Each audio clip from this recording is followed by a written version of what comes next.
What's up, your boy Vaughn? Another reaction. In today's video, we have AEW Dynasty 2026 was by wrestling's premiere.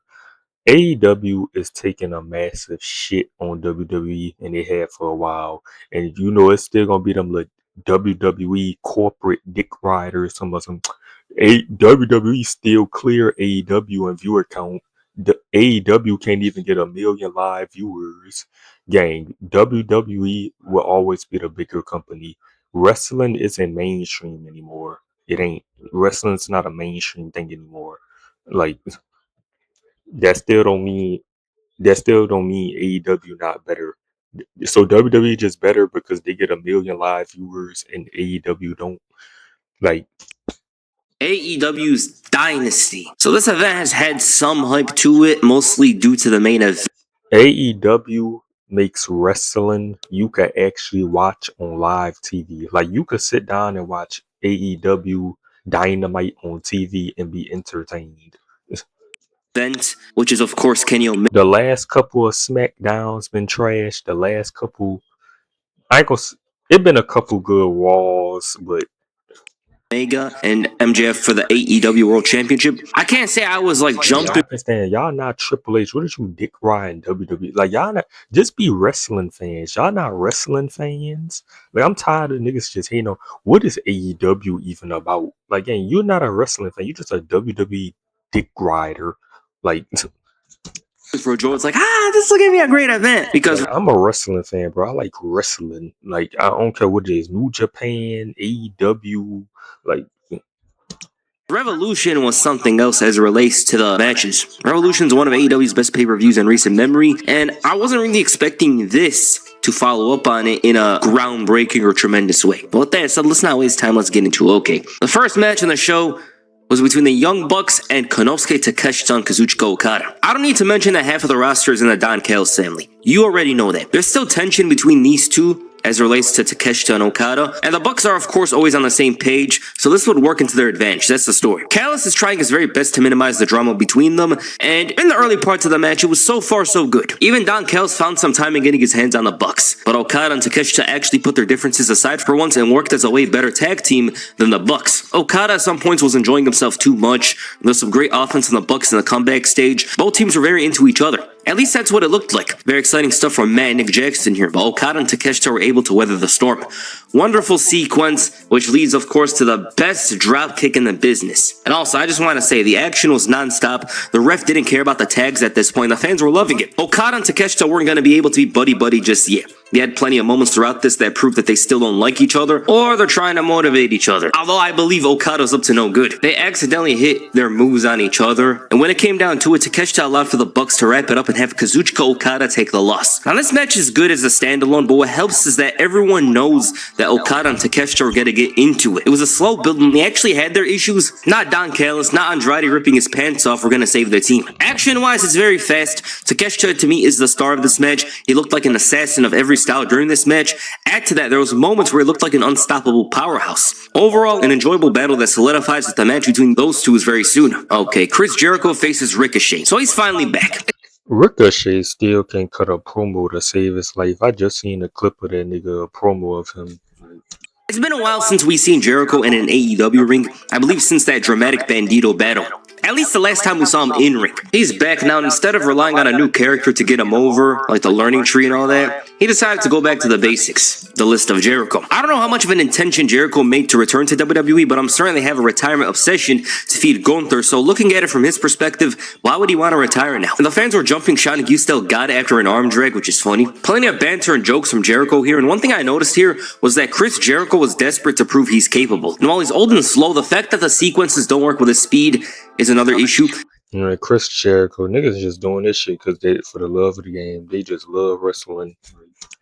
Even then, he's still got something there, and I'm sure that they've been doing this their whole life. That's why Adam Copeland, another nigga, sit down somewhere, game, but they just love this shit. Like, it's one thing to say you won't be like Ric Flair, but it's another to be in the same predicament because I was used to hear stories from Jericho being like, oh, I'm not going to be that old wrestler. Well, he kind of is right now. Here, Ricochet strongly targeted the arm for a moment. Very good reaction from the Lion Salt, and this had me thinking Chris Jericho could coast with nostalgia for a while now. It's such an easy thing to do, but even then, I just believe he won't. Ricochet is such a clown, he needed help to stop Jericho of all people. Also, I like this sell of the code breaker, very different to what we usually see. It's like Ricochet's body broke and couldn't function in that moment. But then this code breaker was even better off the 450. Amazing moment there, and it's good to see a new variation of a 450 counter. Jericho, of course, couldn't deal with the outside interference, and Ricochet stole the win with a Lion Salt of all moves. Watching this, I think Chris Jericho has proven himself. I don't think he should go 20 minutes often, but he's shown in some moments that he's still capable of something. Alright, Darby Allin faces Andrade El Idolo. If he wins, Yeah, I think Darby gonna beat MJF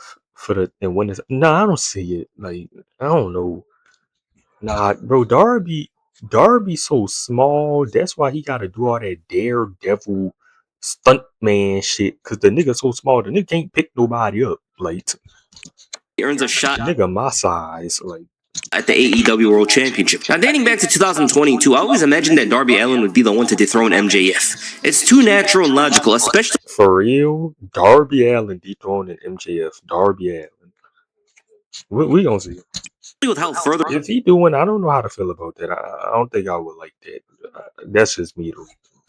apart in personalities both men are. I thought MJF would win the He amazing wrestler though. He's a good wrestler, but title from Punk and then Darby would win it, but that never came to fruition. There was zero doubt in anyone's mind that these two weren't going to deliver a battle here. This moment of Tranquilo was awesome. It looked like something that would happen in 2000's TNA, and there was so much fury and speed from Darby here. I actually think he hated him for a moment. Then this one, he just can't find Tranquilo time at all. This match was brawling and wrestling, and they did those two to the best of their abilities. It's a great styles clash because Andrade is usually not the same as Darby. Andrade, of course, never forgetting to make Darby take those damaging spots, and it wasn't like Andrade wasn't enduring punishment too. So many of these spots looked rough and brutal, and I really liked this match because it forced you to stay focused. It was intense, fast, and brought plenty of spots to make sure that you weren't going to turn away. Also, this might be one of the loudest reactions somebody got for taking their pants off. Aubrey Edwards is trying to do her job, while Andrade used that against her, trying to prevent her from doing the 3 count. This match really left you guessing and having to watch the rest of the show, and this one only now, because I didn't watch the beginning of the show live. I could concede that this was match of the night. No doubt about it. Even the way Darby won required him to outsmart Andrade. It really was a great match. I was very into it, and I had an idea of the result, but that doesn't take away the journey to get there. The one thing that stands out to me with this compared to the Continental and World title matches is, and I don't know if this is a hot take, I don't really care,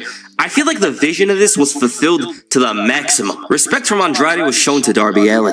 FTR defend the AEW World Tag Team Championships against Christian Cage and Adam Copeland. Edge looks like he's growing his hair again like it was in the past, which is a great thing, honestly. Christian is still a bit serious and refraining from his jokester personality he had in the past. Like, he's still in. man, look at these niggas, gang. Like, why y'all still doing this wrestling shit? Like, Insulting people, but you don't see him smile often. This feud is reignited after Cope went away for months. Stoically he's still a clown, and with regards to this one, well, this was a regular old tag team match. FTR, of course, died for these. They managed to overpower the challengers and take a strong hold on this battle. Edge is still moving pretty fast, especially for someone at his age. While I thought this match was solid, I didn't feel some crazy energy from this one. It was good, but I almost expected it to be what exactly it ended up being. FTR bent the rules, of course. Cope and Christian were pretty exciting. Edge, though, was bleeding badly. He immediately bled straight from the belt shot, and it was pretty bad.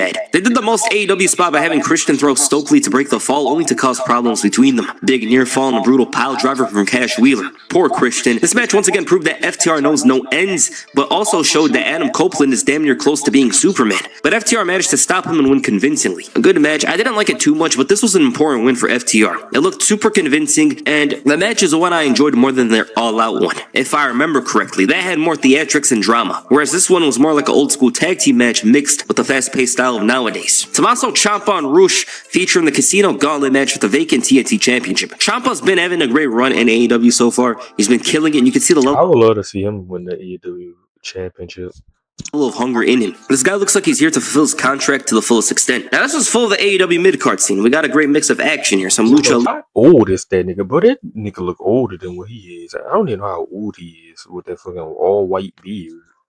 Libre, intensity and aggression, pure wrestling, and this match almost had it all. But even then, I don't think this battle was all that crazy. It wasn't dull, it was solid, but it wasn't this match that amazed me where it's like, oh my god, whatever. Guys go in, get their moment, other guys disappear, next guy comes in, this and that. Kevin Knight basically intercepted Mike Bailey's struggle, and pinned Garcia to score the victory and win the TNT Championship. And it was a monumental victory for him. Great rising star. Things are looking up for. But again, I don't really got much to say about this one. I did watch it, but I just wasn't high on it. Tekla defends the AEW Women's World Championship against Jamie Hayter. Tekla has grown tremendously in the last few months to become one of the major women's stars in AEW. This is a vital time for the women's division because their biggest star, Toni Storm, is away, so this is a major opportunity for the rest not named Mercedes Moné. Tekla is one of those I don't give a fuck about WWE women's wrestling, and I most definitely don't care about no AEW. I don't know none of these girls. The only girl I know that wrestle at AEW is Sasha Banks. Her name Mercedes or something now. Like, who shined while Storm was here, whereas Hayter herself has said this was a big chance for her. With that said, this match was weird. I liked parts of it, but it wasn't entirely what I thought it should be. Tekla dominated the first half. Hayter had her moments, but I thought this was going to be like a tough battle. That said, this was a hard-hitting affair as is usual with Jamie Hayter. They take these rough power slams, spots on the ramp and the apron, so many elbows, and it's like I kind of want to like it, but even then, I wasn't jumping for this match. Maybe it's the fact that the pay-per-views are longer, I just didn't feel it, I don't know. Instead, Tekla stepped in and outsmarted Jamie Hayter. yeah, I ain't sexist, y'all, I promise. It's just women's wrestling never did it for me. I'm sorry. Which makes me believe a rematch is on the horizon, which she's of course going to lose because they're not going to have Tekla of all people lose the title so soon. But yes, I was a bit disappointed in this match, to be honest with you. I was expecting a little more from it. Jon Moxley defends the AEW Continental Championship against Will Ospreay. So the aerial assassin is back, and it's a big... Y'all notice how AEW's belts don't look goofy and they look like real belts? Like belts to be one, they look nice. Like they belts don't look goofy. Like the spinner belt, they belts don't look like no toy belts. Like the WWE spinner belt, I'm starting not to like that belt no more. That bitch look like a toy belt. Like, return. He's out for revenge on Jon Moxley and the Death Riders. His return clearly coincides with the massive push, and it's only a matter of time before he goes up and challenges for the AEW World Championship again. The bell rings and Will just hammers him with the elbow. It was stunning, and I was ready for an intense brawl to start off the match, but then Mox is looking lost and out of it. Another hidden blade. There was also a mention of the 20-minute time limit. I thought it wouldn't apply to pay-per-view, but I guess I was wrong. Tremendous attack requires tremendous resolve and tremendous retaliation, and that's what Mox did with a paradigm shift. These two are fairly even throughout the first half of the match. They were testing each other's resiliency and aggression. that nigga tapped out about 3 paradigm shifts. Also, I just want to say I love Moxley's pile drivers. There was a great sequence here leading to the powerbomb, and of course Will Ospreay wrestled like a crackhead. He knows how the paradigm shift and connected with the hidden Yeah, that nigga Will Ospreay is an amazing wrestler. I ain't gonna lie, he different. blade, hit a Styles Clash, another hidden blade, and he pulled out like 5 of them at this point. But then Moxley Like, connected with this brutal... I give them the pass because they is the top stars of the company. You know what I'm saying? So I give them a pass tapping out all them finishers. But nobody should be tapping out all them finishers. pile driver on the steps, and he almost brought Ospreay's problems back, only for him to walk back into a curb stomp. A brace of paradigm shifts, but even then, that spear was on full display. So Moxley wrapped it up with the Death Rider. Great match. I do think it could have been just a little more, but this serves a simple story. Just want to say, he had a great performance. On an individual level, he was way better than Ospreay here. Like, Ospreay, he threw the moves, all that crazy stuff. But in terms of character and intention, Moxley cooked him here badly. Just the way he was so hungry for the win right before he managed to hit the Death Rider tells us all we need to know. Add to that, his character was very sound. He understood what the issue with Will Ospreay's neck was. Jon Moxley a legend, bro. He love this shit. It's crackhead. He just love this. And went after it. It's just Ospreay didn't reciprocate that same level of energy. It's a simple story of Ospreay deliberately screwing himself over when he had the win in the back. Ospreay does the most when he doesn't need to, like the paradigm shift and hidden blade moment, or him refusing to sell the thread of his neck as much until the end of the match. It's such a small thing that would add an extraordinary much. And I know for a fact that we don't need to tell him that. You know, he probably has some agent in the back being like, oh, you gotta sell more. But that's a common issue. He doesn't need to go and do the OD stuff. He doesn't, especially because the story is about his neck. And I know in the end they really focused on the neck, but I feel like it could have been better served if they focused on it in the beginning and the middle parts of the match more so. And that's the issue with this match. I think it could have been much more, but Ospreay himself was his own enemy here. And again, I want to preface this by saying I actually like this match, but I feel like Ospreay would have done a better job had he refrained from using moves that affect his neck. It's as simple as that. ABC 123. The conglomeration challenged the dogs for the AEW World Trios Championships. David Finlay is all elite. He's someone that I thought was possibly going to WWE, but he might have made a wise decision for the moment. Who knows? Kyle O'Reilly was revealed as a mystery partner. He was back with Yeah, go to WWE if them niggas offering you a bigger bag, but I wouldn't go to WWE. Them niggas gonna turn you into a jobber at WWE. Niggas be talking about MJF need to go to WWE. MJF will not be the same going into WWE. They will turn him into a star. He would probably win a title fast as hell though. AEW and with the conglomeration after nearly 5 months. Now, I wasn't too high in this match. I was kind of out of it. I think this would have hit harder on Dynamite or Collision without being placed during this position of the card. Gabe Kidd suffered an injury during a dive from Kyle O'Reilly, and right when the match is getting loose and breaking free, it ended with the conglomeration scoring the victory. For the first time in AEW, Kyle O'Reilly won a title. It's good to see Kyle and Strong reunited, and it must have been a great feeling to win a title in your hometown for Kyle O'Reilly. But yes, this match is better served on TV. And the main event, MJF defended the AEW World Championship against Kenny Omega, the rematch from 3 years ago. Their last battle was wonderful, but it came at the post-peak Omega era. He's obviously in the final stretch of his career now, but he seems to be in better form than he was last time around. I remember when MJF won the title, the timeline was cooked. I was happy he won it, but it took time. Like that AEW title so beautiful, bro. Time for the title reign to hit. And even then, I still see some people that don't. Like, y'all see how the WWE title, that gold one, that bitch nice too, but y'all see how this title is like a real title. And you don't like no toy belt.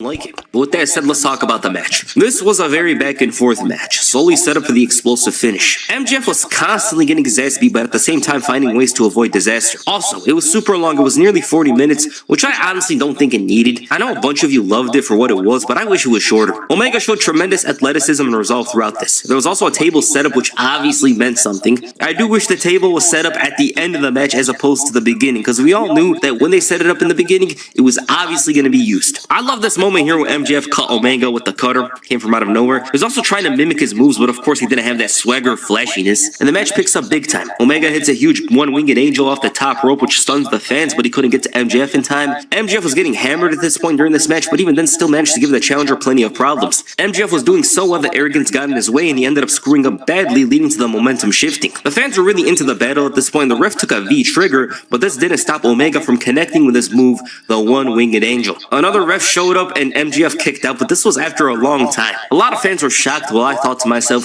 this guy's a free reason to brag about kicking out of the one-winged angel, which he did. And it's funny that MJF of all people is the one to kick out of it, but it took a long time for the ref to come in. As always, MJF has a few tricks up his sleeve, and this time around, he brought out his usual, the diamond ring. He blasted Omega and dropped him with the tombstone pile driver through the table before wrapping it up. Good matchup. I think it went a bit long, but in terms of narrative, that nigga MJF orange as hell, gang. Chill on the spray tan, 5.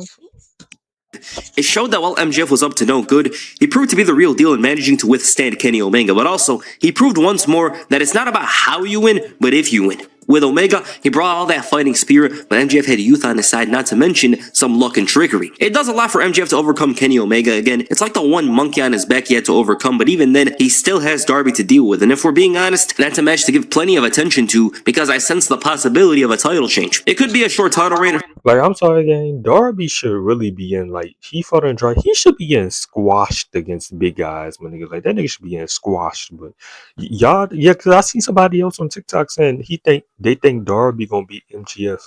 Y'all really gonna see Darby Allin with the AEW World Title? Darby Allin?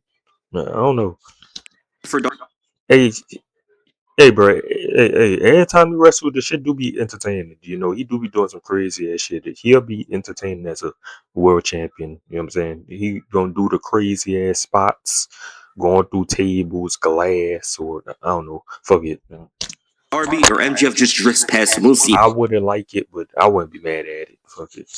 But my disappointment with this match just comes down to the fact that I felt like it could have served more if it was shorter. I know Kenny Omega does these long matches, but I would rather him do a 40-minute match with Okada, Will Ospreay, or even Jon Moxley. That's what prevents it from me from truly being like this wonderful matchup. I didn't like it as much as others on the timeline. Another part of it is there was a lot of MJF isms in this match, you know, knockdown ref, over dramatic for the sake of it. And it just felt like they were throwing plenty of things out there when they could have been better served having a 25-minute main event. I think that would have been way better, and I'd be lauding it just as much as a bunch of people on the timeline were. Alright, that's AEW Dynasty. It wasn't bad at all, you know, got through it, enjoyable stuff. It's not Revolution though, and obviously when you compare those two, this one sticks out like a sore thumb. And the other one sticks out like a sore thumb for the opposite reasons, of course. Opener, wonderful match. The Mox and Ospreay match was good, but I do think that Ospreay should have brought more attention to his neck. I know he did in the end, but I think he would have been better served if they focused on that in the beginning and the middle parts of the match. But my match of the night is Darby versus Andrade, for certain. That match knew what it was and fulfilled that potential, and for that, it is my match of the night. So yeah. Alright, what do you guys think of AEW Dynasty? Please comment down below in that first video. Make sure to cough and drop in the like button, or perhaps the Death Rider, and the subscribe. Make sure to comment, subscribe, and I'll do this. But All In WrestleMania. All In obviously gonna be better than WrestleMania. Like, I'm out, deuces.